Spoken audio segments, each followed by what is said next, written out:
you can be a man and still speak up for women's rights. You don't have to be a black person to speak up for black people. You don't have to be trans to speak up for trans rights. Because imagine going from being the most unpopular kid to being the most popular person in school or the most feared.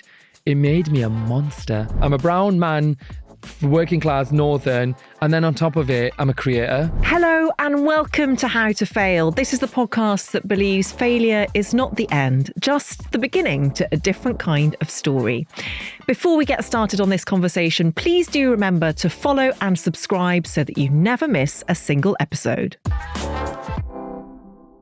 A few years ago, Shabaz Ali was working as a chemistry teacher in Blackburn when he started noticing that although his students often came from families who struggled to make ends meet, they were developing a warped sense of reality when they compared their lives with the images of extreme wealth and success projected by celebrities online. He would see kids not being able to have lunch and then would go home and look at famous people posting TikTok videos of private jets or £25,000 handbags. So in response, Ali started posting videos of his own, poking fun at these displays of excess. He soon gained a considerable online following and became known by legions of fans as Shabaz Says. He launched a podcast, went on a comedy tour, performed at the Edinburgh Fringe, and published a book, I'm Rich, You're Poor. Along the way, he quit his day job, and while others called him the Robin Hood of TikTok, he satirically dubbed himself King of the Povos. Although his red carpet fashion critiques often reduce me to tears of helpless laughter, his humour has always come with a serious undertone. Ali's work blends compassionate intent with savage shade-giving. It has also garnered him that very modern metric of success, some 4 million followers on TikTok and Instagram. As a person of colour, we're always told that success, whatever that looks like, could be taken away from us at any moment, he says. There's always a voice in your head that says you could go right back into poverty, but I try not to let it come to the forefront. Shabaz Ali, welcome to How to Fail. Oh, thank you for having me. I was just saying earlier that this is iconic. I'm on the iconic How to Fail podcast. It's brilliant. Well, we are so happy to greet you, icon yourself. Oh, thank you. And I wanted to make the point that so much of your humour comes with this intention, which is to highlight the discrepancy between the cost of living crisis that so many people are living through and enduring and this sort of celebrity private jet existence. Yeah. So tell me more about that and tell me more about why that was important to you. I think the thing is, it always frustrated me, but it's really difficult we've had the internet for such a long time. And I think you talk about it in your book. See, I've read it. When I grew up with like magazines and stuff like that. And you always saw that as like, oh yeah, that's celebrities. Celebrities have that because they worked for it. You know what I mean? Like they've got the money, they make films, they make music. What's changed and what's shifted is you've got everyday people with that you are seeing on your phone who you think are everyday woke up like this in their big mansions with their big cars and their luxury lifestyles and their handbags and, you know, private jets and all of the luxury that is online. But because you're seeing them as you're comparing your life to them. Whereas celebrities, we open a magazine, we're like, oh yeah, it's been photoshopped, it's been glossed over, it's had editing and all that. When it comes to social media, we don't think that. We think, oh yeah, they just woke up looking beautiful. No, they've done a makeup, they've had a full glam squad, they've had editors and you know, for cameras and all of that happening, but we don't see it like that. So our brain naturally compares ourselves to these people. And it happens so much. And I was a victim of it myself. And it was only when I thought I saw it in a younger generation, especially post-COVID, we really started to see a lot more. Like post-COVID, you sort of really saw how much impact it had on young people and and I say young people, but it wasn't really even just young people. It's everybody. Every aspect of your life, there is someone out there telling you, I'm rich, you're poor, I'm better than you. You've put that so brilliantly and you've described it as a kind of psychological erosion. Yeah. I think you wrote about that in your book, that constant comparison. And it's why I was so keen to have you on this podcast, because so much of what I try to do is to flip that narrative, albeit in a less hilarious way from the way that you do it. But it's so important because so often we're comparing our messy insides with everyone else's curated outsides. Yeah, absolutely. But that idea that I ended the introduction on, where you said you live still with the realization that could all be taken away from you.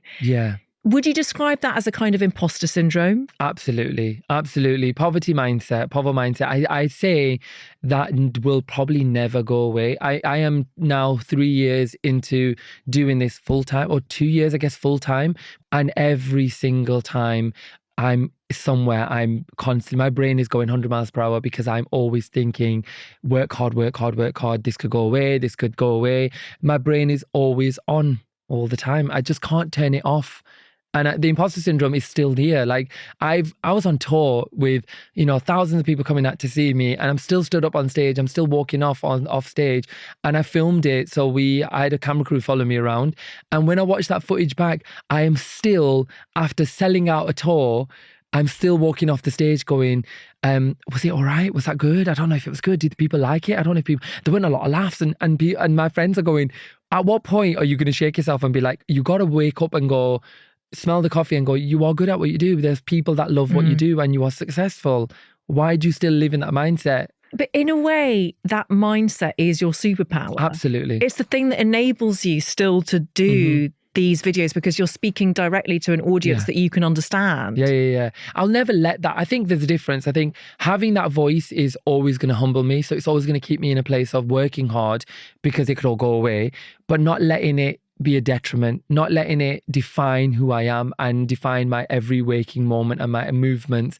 There's a difference. I think having the voice is good, but just not letting it sabotage whatever you're trying to build is the difference. So, and I mean, I'm come from a working class background. That's never going to go away. Everything I do, but that's why I think it's always great, because if I make money, I've always said, if I made $1 million or became a billionaire or whatever, I don't think that mindset would ever go away, which means that I'll always be thinking of those people and thinking of people with less than I am. I think people that are born into wealth, born in generational wealth, they don't have that thought. And it's not their fault always, because they just never had to think about that. They never had to think about choosing between getting on the bus or having lunch that day. They've not had to choose between paying rent or feeding your kids. They've never thought about that. I've always said it. I've said, if I won the lottery tomorrow and won, 213 million on the lottery or whatever it was, I still think I would still have that mindset of like, that's too much money to spend on an outfit. That 10 grand on an outfit is ridiculous. £5,000 shoes are ridiculous. Why? Like, people can see that I get to do all these glamorous, lovely things, but the core of who I am hasn't changed, and it never will change. No. You can be a man and still speak up for women's rights. You don't have to be a black person to speak up for black people. You don't have to be trans to speak up for trans rights. Yeah, I don't have to be I don't have to be still poor and still speak up for people who don't have the same amount of money that I do. You know what I mean? So I totally know what you mean. And it's why, because sometimes one of the, I think, quite stupid criticisms that is levelled at How to Fail is like, well, what would Elizabeth know about failure? Because I am a deeply privileged white middle-class woman, and that's true to a certain extent. I would countenance that anyone experiences failure, and certain privileges mean that you have a safety net, undoubtedly, and certain people in the society are given multiple chances to fail upwards. Having said that, I'm not saying that I'm here as a failure. Talking, we can still talk about something because we've had experience of it and learn along the way. So do you think that you feel in your flow when you are lying in your bed? Because this is where you do most of your videos. Absolutely. It's iconic. Covered in a blanket, and you are handing down sort of savage roasting of people's red carpet. Is that your flow? Is that your happy place? Absolutely. I love doing it. And I think if I ever feel like I'm being malicious, that video just won't ever go out. I think I know I'm old enough and smart enough to know when it's being malicious or when it's coming from a place of vim. Don't get me wrong, sometimes it is deserved to come from a place of vim. Like there is no need for you to tell us the millions of pounds that you spent and the gifts that you got at Christmas, Becca Bloom. There is no need for you to ever tell us about the types of honeymoons you could have had, but you didn't, which is not obtainable in anyone's lifestyle. Who's your target demographic? That does come from a place of him, because I genuinely detest it. So I think there's a difference. But when it's tongue-in-cheek and it's poking fun at just the absurdity of it, I'm not saying that it's bad to have money. I'm not saying that. I'm not saying that from a working class background, you can't aspire to be a millionaire. You can't aspire. What I'm saying is you don't have to tell everybody exactly where it came from and what it is. Has anyone taken you to task? No. And no one's actually... creators have, because I think in the creator world, I think some creators have like an ego, don't they? Like, I've got millions of followers, so why are you poking fun at me? Like, whereas a celebrity who's got, millions of pounds in their account and, A-list celebrities, they don't care. If anything, the opposite. I've had like celebrities message me going, well, why didn't I feature on it? I was like, because your outfit was nice. Like, I don't know what you want me to say. Like, it was a good outfit. Did you want to be on it? Wear a bad outfit. Final question before we get on to your failures. You were a chemistry teacher. Yeah. What's your favourite element from the periodic table? I'd say oxygen, because without it, where would we be? And that's such a cliche. Yes, that's a boring one. A second favourite. Carbon. Okay. Carbon, because firstly, carbon is diamond, and I love a diamond. I love a shiny diamond. But I will also say it's very underrated. It's a very underrated element. Okay. What a geek, innit? What a geeky I love answer. it. Because everyone would say gold, silver, platinum. You'd say those ones, but I think carbon is such an underrated element. I like the ones that are unexpected, like the initials are unexpected. Oh, right, yeah. Oh, the AU's gold. And NM, what is that? Is there one which is NM? NC? Might be. No. Yeah, might be. I did single science. Yeah. Don't ask me. There we go. Anyway, on to your failures. Your first failure is, as you put it to me, my failure in allowing other people's opinions to dictate my personality or trying to be palatable for everyone. Yeah, I did that so much. And it has probably been 4 years only since this social media gig, I think, where I just don't care if I'm palatable for you. It was growing up. I spent my entire 20s trying to be a version of for someone else. So I'm not too loud for this group. I'm too Asian for my white friends. I'm too white for my Asian friends. And because I was told growing up that I was so loud, like the sort of pre-teen Shabaz and the now Shabaz are the same person. Obviously, with age comes wisdom, but like there's the same person in terms of their personality, their zest for life, their wanting to make people laugh. The teenage Shabaz and the 20s Shabaz are very different people, very angry people, very confused at the world and what I'm supposed to be, because my shine got dulled so much by people because they were like, you're so loud, you're so flamboyant, you're so this, you're so that I allowed it to be who I was. And who was telling you that? Just everyone I was surrounded by, like whether it was the friends I had, family members. I got told, you talk so much. And now millions of people are celebrating the fact that I talk too much. I found it really hard to make friends because everyone would be like, oh, he talks too much, or he's too loud, he commands the room. And I constantly thought, don't command the room. So I'd go into a room and I'd be the complete opposite, which meant that I wouldn't make friends because people would be like, he doesn't talk to anyone, he's stuck up. So which one was it? I couldn't be everything until I decided I don't need to be everything. I just need to be me. Did you grow up in Blackburn? Yeah. Okay. So talk to me a little bit about your family and what your parents did. And so working class parents, working class background. Blackburn is a very small knit community. It is, everybody pretty much knows everyone. But for me, growing up, I couldn't wait to escape my town. As soon as I turned 18, I was out there. I was straight to London, university. My dreams are too big for my town. But ultimately, I'm right back there because what's so funny is the town that I thought would stunt my success was the town that led to my success. Because it was only, and bear in mind, I've been doing social media since like 2014. I put my first video up in 2014, explored London, did all the London lifestyle. It's only when I get back to Blackburn in my bedroom, in my small, tiny little town, that the success came. What was school like for you? I was awful, but high school was awful. Like I had such a tough time in high school. I went from being such a popular primary school kid to such an unpopular. Basically, they had boys and girls separate in year 7, 8, and 9. And boys just weren't nice. Like, we weren't exactly rich. I was kind of a geek. I loved reading. I was probably a bit flamboyant for them. And I went to a school which was predominantly South Asian. I just didn't fit the norm. I spoke differently. I acted differently. I dressed differently. I don't know what it was. They just didn't. I mean, high school's high school. And I had a horrible time. And then in year 10, I became super popular when the girls mixed. So I ended up becoming friends with some of the most popular girls in school. That then led to the guys wanting to obviously get with these girls, or either the one that they were afraid of or one that they wanted to get with. And that led my popularity, or don't say anything to him because obviously he's our way in, like the girls love him. And that led to a power struggle in my mind. Because imagine going from being the most unpopular kid to being the most popular person in school, or the most feared. It made me a monster.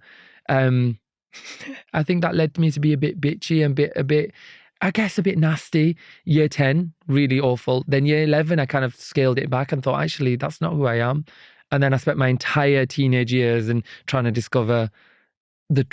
solve the trauma of the high school. And I think it's taken such a long time. But becoming a teacher was because I didn't want anyone to go through what I went through. Wow. Genuinely was like the first sign of bullying, the first sign of anyone treating somebody like a victim, I would snap it down. I would literally bring their parents in. I would do what I could do to make sure that never happens again. So oh, Shabaz, yeah. thank you so much for talking about I appreciate that. you asking. No, it is so traumatic being bullied at a particular time in your life when you are trying to work out your own identity. Yeah, absolutely.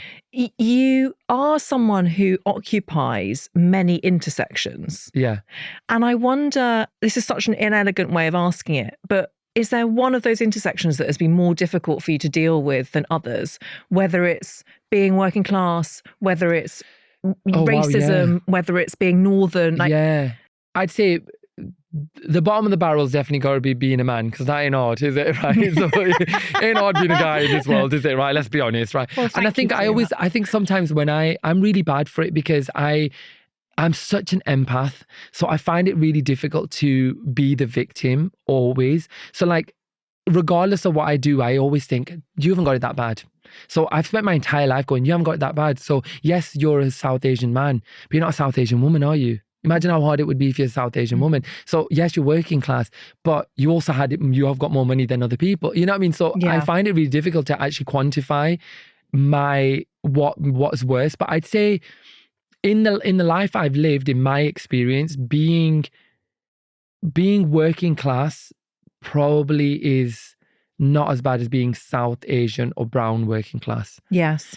Because people just don't want to have that conversation with you about being brown. I think people shut it down so quickly because they're like, oh, and I could probably, some of your listeners will roll their eyes at like, it's another person complaining about being brown, like the struggle. Like, when we were talking about traitors, and I don't know if you watch it, but unconscious racism in voting patterns, massive thing.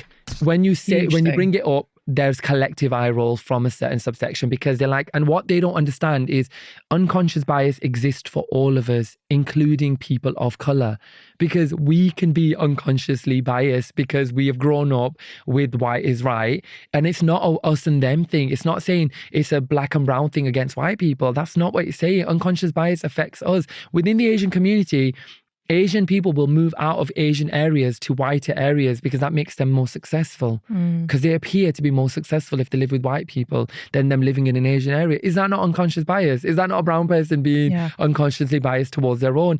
And I tell you, growing up, I never thought I was brown. Sounds really dumb. Never thought me any different to my white friends. Loved them, grew up with them, went around the houses, called them mums, aunties. Never thought of myself differently. Until I became an adult and I realized that society treated me differently. It wasn't that people, it's just the way the system is built to treat me differently. What was the first realization that you had as an adult? That I was brown. Yeah. Not the looking in the mirror, I'll tell you. It was, I think the first job I ever got, I got a job at Apple It wasn't the first job I got, but the first time I'd experienced that. So I got a job at Apple and loved it. I was an Apple geek and I thought, this is amazing. It's so hard to get into this job.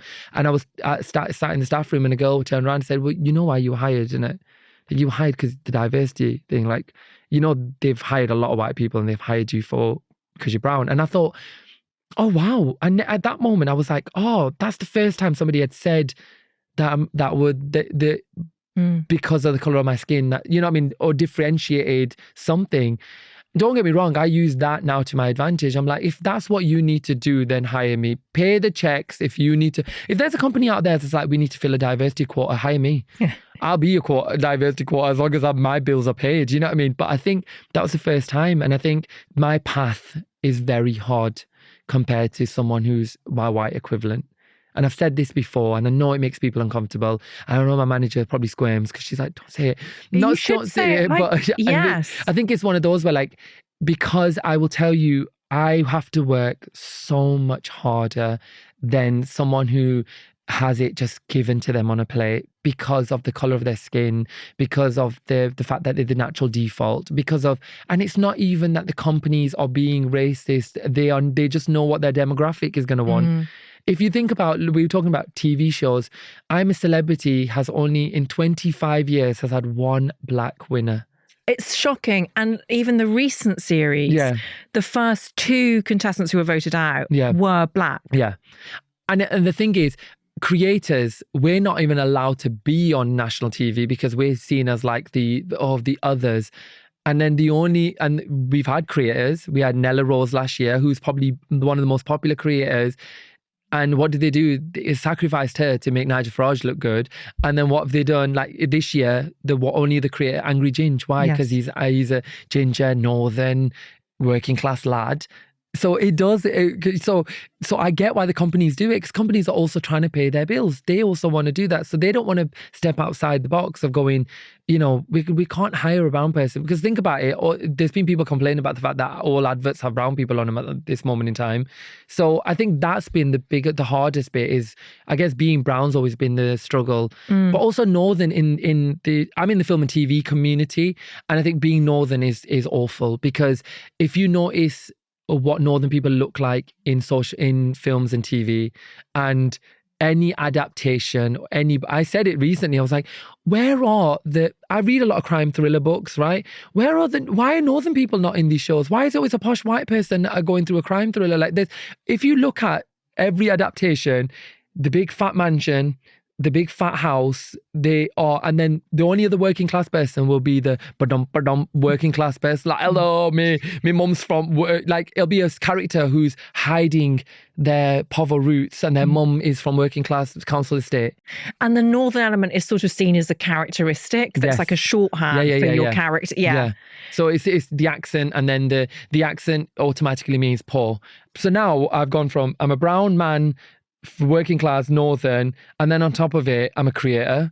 So like, sometimes the bottom of the barrel, because even creators in movie and film, creators are always ever seen as, hi everyone, it's me.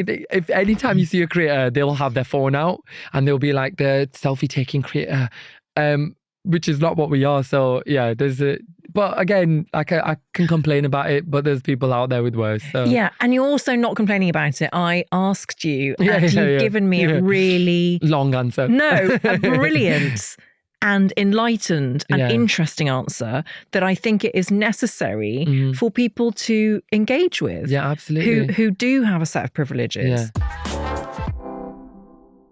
I wanted to ask about how your parents see what you do, because you mentioned earlier that idea amongst certain South Asian families that to be successful means like moving to the aspirational home. Absolutely, and not necessarily calling out the quote unquote povo nature of it and the sort of gap between the haves and have-nots.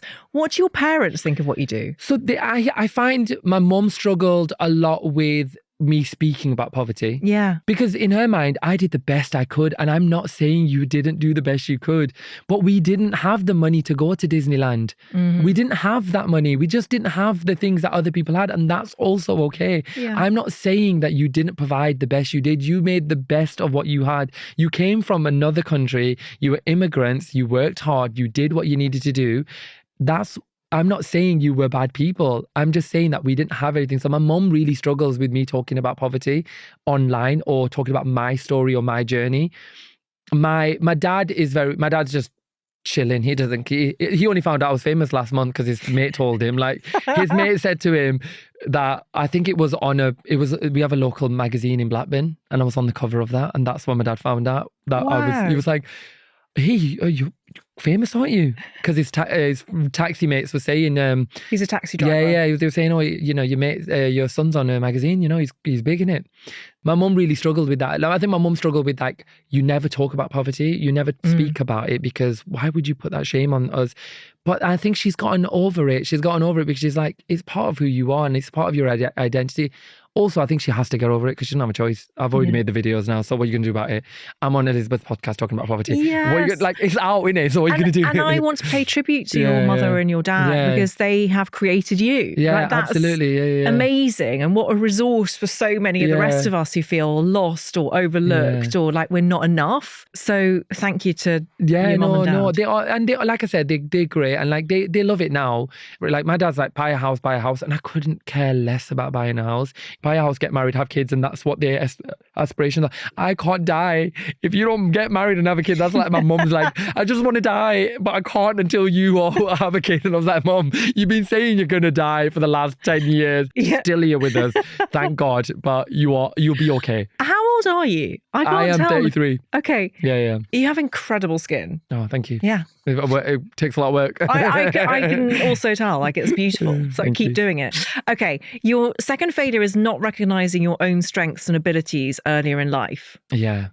So tell us what you think your strengths and abilities are. Empathy is such a strength. It can be a strength and it can also be a detriment because, like, I was doing the Edinburgh Fringe, but after I finished my show, I'd sit and just have a minute of reflection and whatever, and I'm sat eating a sandwich or whatever, and I'm looking at people who are walking past, handing their flyers out and asking people to come to their shows, and no one's coming to their shows, and they've been doing it for 10 years. And that really hurt, and it really made me feel sad. And I kept walking away super depressed from the whole thing. And I said, I'll never do Fringe again because of that. Because I'm such an empath. So I was like, oh, this is just awful. Like, imagine, like, they imagine that struggle for 10 years. You've been working hard and you just can't catch your break. But why me? Why did I get my break? What did I do? Why me? So I think, like, being an empath is great, but it's sometimes such a detriment because I constantly look at, like, I want to donate all my money. I see somebody in the street and I just want to pull out a tenner and give it to them. I'm so consumed by the world and its issues that my story would be filled with all the issues about the world constantly. And every single problem in the world, I want to say something. Somebody messaged me in my inbox, which is probably, I shouldn't probably say it out loud, but somebody messaged my inbox saying, this person's got cancer, would you be able to donate? And I'll be like, yeah, I'll donate. I'll put it on my story. And it's great, but there's only so much one person can do with the world. And for me, the struggle of the weight of the world is always, I think, probably a bad thing. How did that empathy manifest itself when you were a teacher? You mentioned the bullying and, like, sort of stepping in there, but that must have been really difficult at points, seeing really your hard. students struggle. Yeah, really hard. And I think I love young people. I think they are so brilliant. And I think a lot of young people get such a bad rap. I've seen some young people who are going to change this world. And I think it was so tough to see some of their struggles and see how hard some of them had it. Being an adult, there's only so much you can do. I couldn't give money to a kid who couldn't afford his lunch, because that would mean that people think I'm like there's some sort of favoritism. I can't donate all my money to the school meals because there's hundreds of kids every single day that need to eat. I can't go and buy shoes for one kid whose parents can't afford it. So, you know what I mean? So it's really hard to be empathetic, but then it still works because you can still do what you can do. What were you like as a teacher, other than being really caring? Were you a cool teacher? Yeah, absolutely. Absolutely. Absolutely. I follow the behaviour policy. There's no false modesty there. I'm not even going to lie. I was a cool teacher. Loved it. And the kids loved me. I was strict because I met somebody recently and she was like, you were strict. But I grew up with very, not strict parents, but they had standards. cleanliness is godliness. Like my mum was like very like uniform had to be correct. How you present yourself is always how the world's going to treat you. So my classroom was pristine. My books were all in order. My life is nothing like that, but my classroom represented that because I was teaching them. So I was late. I'd climb through a window to get into the classroom because I didn't want to clock in because they'd find out I was late to school. So I'd climb in through my classroom window and so I was late, but they would never know that. The kids would always see a presented front of like perfection because that's what we're trying to instill on them is values. Because I had a parent once saying, so what? All the kids in the streets are doing that. And I said to this parent, I'm not after making your kid a street smart child. I'm making them presentable for the professional world. So then they can go out there and do anything and the world will not treat them as a northern working class person. They will treat them as a respectable member of society, regardless of their upbringing and their background. That's what my job was. So the kids thought I was strict. Absolutely. Like he's always commenting about why my tie's not correct or why my uniform's dirty or why dates and titles are underlined, which I know a lot of kids are like, oh, what's it going to change? But it's just setting a standard and setting some rules in place. And the kids loved it because some of them came from such chaotic backgrounds that I was the only order and stability they had in their entire week and in the entire year. So yeah, so I was strict, cool teacher. With me, it was kind of like I never followed like the consequence system because you have like you've answered back C1, answered C2. I'd just be like, you annoy me enough, I'll kick you out of my classroom. It's simple. Okay, that was going to be my next question. Like, how do you deal with someone who is recalcitrant and making trouble and aggressive and stuff like? And what do you do? I found I never really had it. So I don't know if being the social media teacher was sort of like the sort of cool thing. Like you don't want to annoy the social media teacher. Like they grow up on that. They live, eat and breathe social media. So for them, it's kind of like, this is, God. Yeah. But you know what I mean? Like for them, it's like, this is, we can't be doing that to this person. But I found that behavior for me, it wasn't patronizing. I think there's a difference. Like, and you can be patronizing and be like, you shouldn't be doing this. And it's just, I'd be like, what's your problem? Literally, what's your problem? Yes. Why are you throwing a pen across the room? Like I'll put it on you. Why is it that you're throwing a pen across the room? And do you think it's good enough? Do you think it's right behavior? And because it's accountability, isn't it? Everyone wants to be held accountable. What you don't want to do is think, why have I been wronged? Like you have now been given enough chances to fully know that I'm mugging the teacher off. And now. you've been given agency and respect as an individual rather than just being confronted with a one-size-fits-all system. That's it, yeah. And then one size does not fit all for teenagers. But you have had quite a lot of random jobs. Yes. Hundreds. Is it right that you used to work in a hospital morgue? Yes. Okay, tell me everything.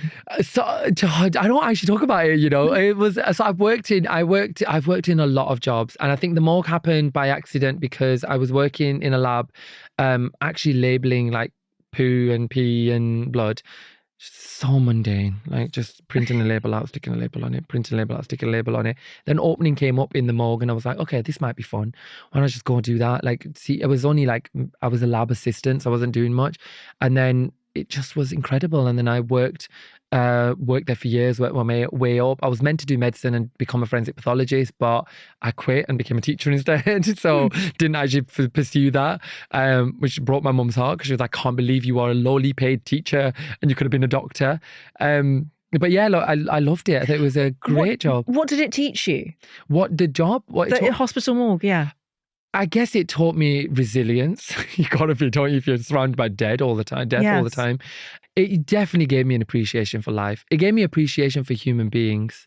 Because the forensic pathologist I worked with was incredible. The way he treated human beings and the way he treated death was just so beautiful. Like he saw death as a journey, and it was just so, there's something really oddly satisfying by watching a man like treat other people's loved ones with such respect. Considering they're dead, he never treated them as a specimen. He treated them as loved ones of someone. He doesn't know them. He's never going to meet the loved ones. He doesn't know the person. And he's not treating a patient, whereas a doctor has to treat a live living patient. But he was so he was just so respectful that taught me the love of human beings. Like, I love humans. It's so weird. Like, I have so much love to give for humanity. And I think that's definitely where, like, it was in my 20s, and it's definitely where I learned, like, to love myself, but also to love others, and like love, and also not fear death. I guess that's the big one, isn't it? Not Yeah, fear that's death. pretty big. Yeah. What was the first video that went viral for you that you thought, oh, this is going to work? 2022. So I started like really pursuing it, did like my trending topics and videos and rants and whatever that everyone was doing. And then I went traveling, came back from traveling, and I was just in bed, and it was like, I saw a video and I thought, let me just react to it. And it was the Ice Cubes, the I'm Rich You're Poor. That was the first time I said I'm rich or poor. Tell, for anyone who hasn't seen it, the Ice Cubes. Right. So it's basically a woman who has an entire fridge dedicated to frozen blocks of different shapes and sizes and colors and flavors of ice. And she basically makes them up with all these juices and glitters and whatever, then puts them into the freezer, then takes them out the freezer to then put them back into the freezer in different containers. To me, that is not a person that has a job, right? That is an unemployed rich person, because let's be honest, no one with a job would be doing that as a hobby on the internet. So I was jokingly going on today's episode of I'm Rich You're Poor, because clearly I was voicing it over for her. So I muted her sound and I voiced it over going, today's episode of I'm Rich You're Poor, here's me baking my ice cubes while all you poor people have your fish fingers in the freezer, and I've got a freezer dedicated to ice. And it just went berserk. Like, it went mad. People were just like, this is hilarious, this is so funny. And I must have dropped the word povo in there, which is a word that we grew up with up north, and it's such a normal word, such an insulting word to say. I just said it because I was being that person. I was being that rich person, which rich people would say, like, oh, you povo, you poor person. And it just went super viral. And then it just led to being tagged in those kind of videos. And I thought, oh wow, like, this is what I saw. I knew that was happening. I knew these videos anyway. I started making those videos anyway, talking about them. And then I thought, this is what I was supposed to be doing. Yes. Basically, I found my voice in their videos. So I could mute them, say what I need to say, and have social commentary in there. You know, you can't pay your bills. Why? Because the government's put the prices up. And I could say those things. But do you know what's so interesting is the northern working class voice and the mannerisms are what are so celebrated online. I definitely will say I amp it up when I'm annoyed or when I'm like in my moment. The northern accent gets ramped up. But I find that when people meet me in person, they're like, you're not as northern as you are online. I was like, yeah, because online I'm like 100% going full balls to the wall, and people love that. But it's so funny because that's one thing I hated the most. Well, that's so powerful, isn't it? It's this amazing act of reclamation. Yeah. Everything you've just said there, the empathy, the northernness, your South Asian heritage, like everything that even the gave you a tough flamboyancy, time. like even the flamboyancy, like the person I am, like the outfits I wear and the flamboyantness of me is so celebrated. People are like, you're so funny. It's just so incredible that you, and I think, my God, and like going back to the failure, like it's a strength. It's a strength that I took so long to realize that is my strength. Why did it take me? And I don't regret it, but sometimes I do, because I'm like, I wish I'd unlocked that earlier. But then a part of me is like, was I ready for it? Yeah, earlier? you wouldn't have been able to. And also, you're still only 33, love. Yeah. Like, you're still very, very young. Chill out. You're fine. way ahead of the rest of us. Yeah. Okay. Your final failure, which sort of ties into everything we've been talking about, is waiting for representation to give you permission. I love the way you've put that. Yeah. Growing up, I'm guessing you didn't feel that you had that representation. You didn't see anyone who was like you in your cultural influences. Yeah. Do you think you do now? More than it used to be. I think the thing was, growing up, I never saw anybody that looked like me, but it didn't bother me. And I think the thing is, I've said this for, like, we talk about unconscious bias. As a South Asian person, I grew up with people not looking like me, but I still found them relatable. I could watch Sabrina the Teenage Witch and think, oh, I want to be a teenage witch, right? I could watch Lizzie McGuire. I could watch, Keenan and Kel. I could watch any person that was not who I was, wasn't from a South Asian background, wasn't even British. I was watching American shows, but you could still relate with them. It feels like if I focused so heavily on my Asian heritage in my social media, I know that outside community wouldn't be like, unless you're from an immigrant background, like a white community wouldn't be, they'd be like, oh, I can't relate with that. I can't relate with that, but you can. You can relate with that. And I've shown now you can relate with me because poverty is universal. Like, and I'm a working, northern class working brown man, but you are laughing along with me. You are relating with me. So you can find common ground regardless of the colour of skin. Why I put that as a failure was because I spent so much time waiting for someone else to be the blueprint until I realized that for some people, I am the blueprint. And I hadn't realized I was a blueprint until a woman came up to me and said, very recently, she came up to me and she said, my son wanted to be a YouTuber, be a creator, go and do content.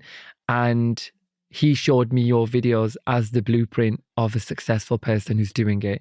Because growing up, we didn't have that.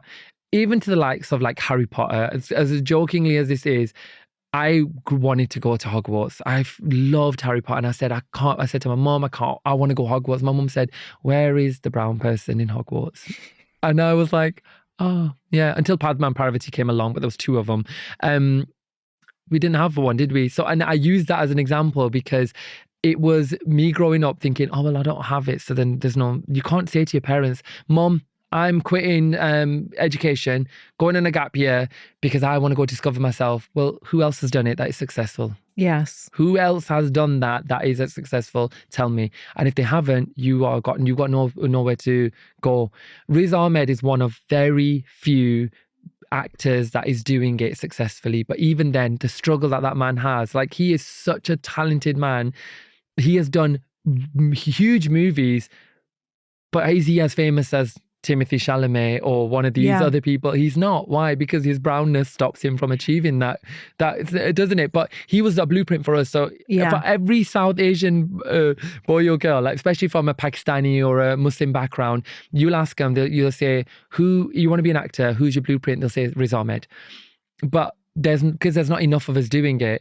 But now what we're doing is I'm hoping that I'm opening the door up in this world to be like, I could be the blueprint. I didn't realize that I was waiting for the next person to do it. I can't write a book because who are successful Asian, South Asian, Northern writers? Where are they? There's very few of them that are successful. Like, how many adaptations have you seen on Netflix, Prime, whatever, that have come from a South Asian writer? Yeah. Very few. The publishing world, in general, to me, feels like a middle-class white person thing. Yes. I mean, the only person I can think of off the top of my head is Satnam Sangira, who's a good friend of mine. But you're right, there's like hardly... Very few. So few. They are, and they're talented, but very few that will get given the same level of like praise. But it's a great point that you're making, which is at the same time as you're worrying about that, you are becoming that for so many others. Yeah. What are your ultimate ambitions now? Like, where do you want to take this? Oh, wow, yeah.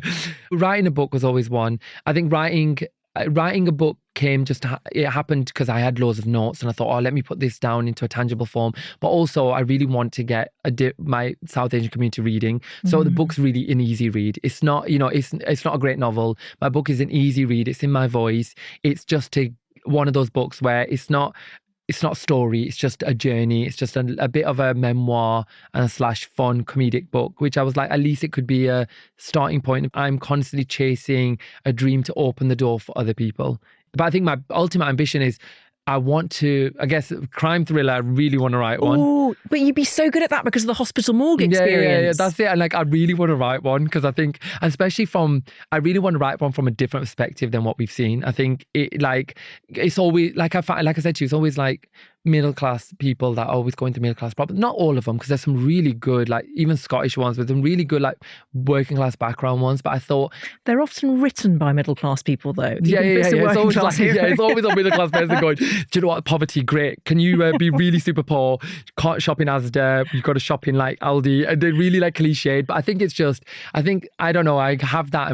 It's on the bucket list. I want to write my own comedy show, very Fleabag-esque, and then work work a bit more in opening doors. I guess that's what it is. So trying to open as many doors as possible and notch up as much as I can on the CV. And remember to settle down and have kids before your mum dies. Yeah, that's very true. God forbid. Yeah. Shabaz, I've loved this conversation. I'm so happy you came on How to Fail.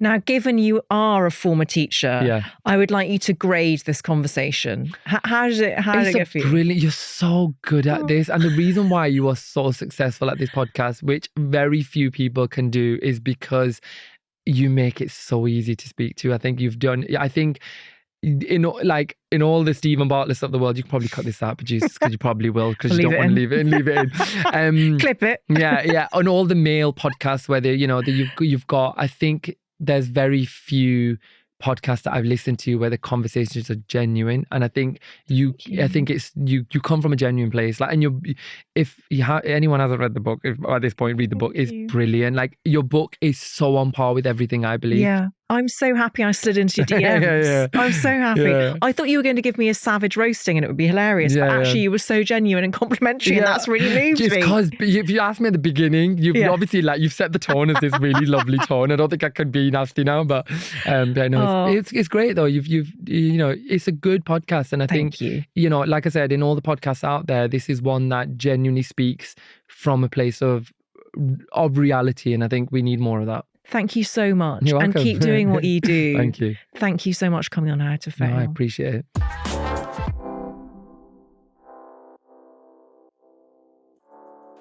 Please do follow How to Fail to get new episodes as they land on Apple Podcasts, Spotify, Amazon Music, or wherever you get your podcasts. Please tell all your friends. This is an Elizabeth Day and Sony Music Entertainment original podcast. Thank you so much for listening.